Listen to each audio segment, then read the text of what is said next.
I don't think anyone realizes the most talented people ever worked on the music for this movie. Like, for example, EJ, who not only was the singing voice for Rumi, who not only co-wrote 4 of the 6 songs from the movie, but many people don't know that EJ wasn't supposed to sing for Rumi at first. I was in the project since like 2020, so like for 4 or 5 years. In fact, she was originally hired on as a scratch vocalist and songwriter for the film.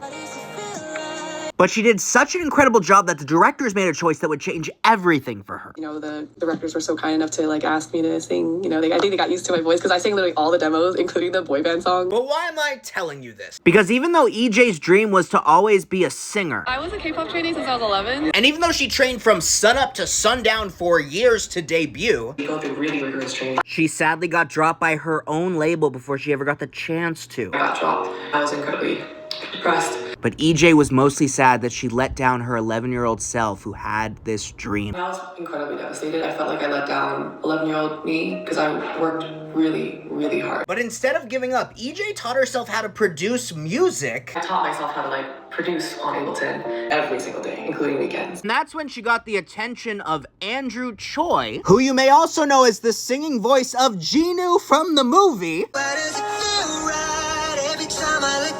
But basically, Andrew starts mentoring EJ and they start writing together. He brought me into his team essentially. In fact, the first song they wrote together was for the label that dropped EJ. And he would bring me into SM song camps, which is so full circle. In fact, the first song they wrote together ended up becoming the biggest hit for this K-pop group. My first session, I wrote the song called Psycho by Red Velvet.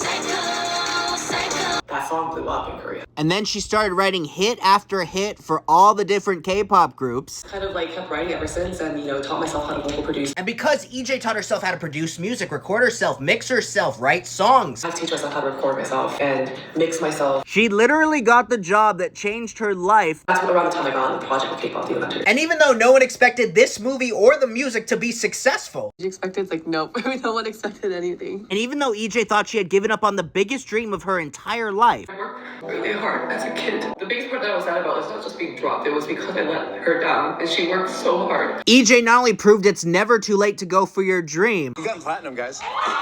but I recently had the chance to interview EJ. I don't know if there is a person who represents the mission of the show more than you, EJ, and I am so honored. And EJ not only trusted us enough to share her demos that she's never shared publicly before, I don't think I've shown anyone this demo. Exclusive. but I want to help EJ get her story out there to as many people as possible. Can you play it? Absolutely. And that's because stories like EJ's can inspire the next generation of creatives.